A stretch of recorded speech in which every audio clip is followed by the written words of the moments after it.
One of the lesser understood components of the cost of your college, and in many cases your high school education, is encompassed in the fees charged. When you compare schools, you will often measure the tuition costs, and that is important, but the cost of fees is just as significant. Tuition covers the cost of your education to the college. Colleges usually add the cost of instruction, administration, general building use into the figuring of the cost of tuition. Room and board are charged separately, as not every student in the college utilizes housing services. Fees are incurred in different ways. Some are based on your choices as a student, and the college prescribes others based on their financial needs. Hi, I'm Margaret Meek, and this is Understanding Fees.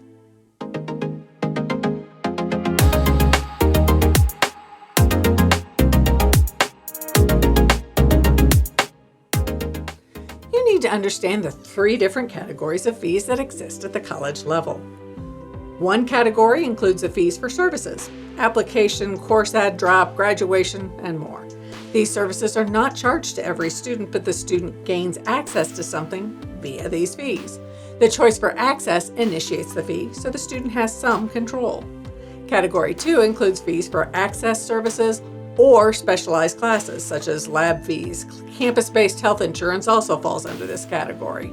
These fees are individualized based on your course schedule or class selection, requested subscription services, or any other specialized fees necessary to cover your educational costs above general tuition. The third category is fees charged to students to help cover the college costs beyond the classroom. These fees are charged to every student, become a part of each term's student bill, and are referred to as general fees.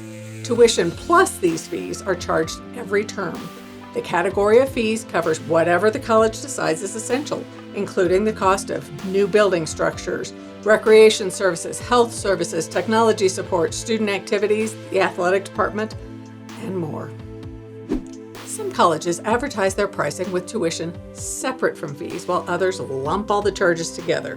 There may be differences if you compare the advertised tuition to what other students pay. Finding the specific cost can force you to bring out your inner CSI investigator.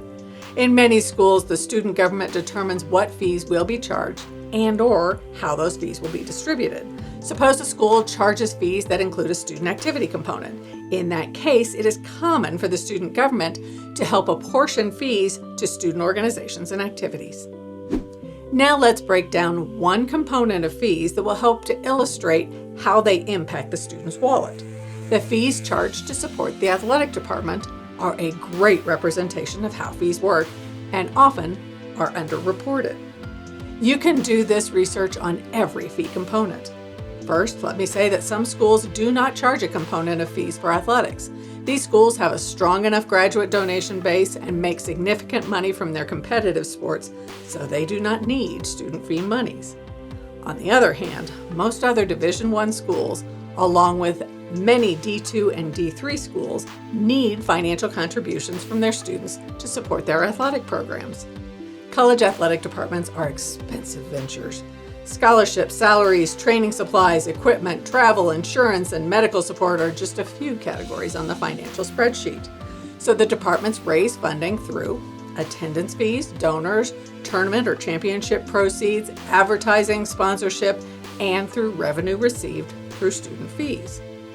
Costs include paying for coaches, trainers, and administrators, managing the physical properties they own, promoting events and travel, and the cost of the contracts for any coaches or administrators who have been removed from their positions while their contracts remained in effect.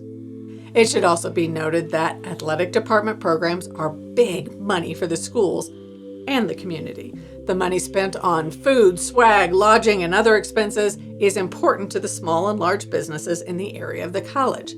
That financial windfall pressures the school administration to continue drawing graduates and interested community members to athletic events. And so, some athletic departments need money from their students to make their budget. An argument can be made that winning sports teams bring in more applicants, students, and graduate donations. Evidence shows this can be true in the short term, but the impact is fleeting. Up to 80% of athletic department budgets come from student fees. So how much money does your college charge in athletic department fees? If you attended Virginia Military Institute in 2020, you paid $3,370 a year to the athletic department through your fees. More than half of all athletic departments charge at least $100. VMI represents the highest amount charged that NBC could find through their reporting. How can you determine the amount you are charged in specific fee categories? Do some research. Look online at the school's website. Within the student financial aid page or a listing of tuition and fees, there will be an explanation of how much of your fee payment goes into which account. Much of the fee decision making is also based on what the state will allow in terms of state-level funding to support individual costs. The state may not allow any funding it provides to be spent on buildings, athletics, or any specific category they choose. However, you should know that depending on the state and the school, there may be no expectation that those figures be disclosed. So if not on the website, ask. Ask a financial aid counselor, a dean, a student government representative, or anyone else you can think of to ask for specifics. You may not be able to change the bottom line of the fees being charged, but having the information will allow you to speak with other students and your student government representatives to register student opinion on the fees being made. One more quick note. More and more high schools are charging fees. They may be for a lab class to support the arts or for a student to register as an athlete or any other item not covered by the funding from your state or your private school tuition. Knowing the actual cost of your education is essential. Ask when you are working on your applications. Ask as you pay your bill each term. Find the facts. The fees being paid to your college can add up quickly. Make sure you know how your money is being spent. Please like, subscribe, and share if you found this video helpful.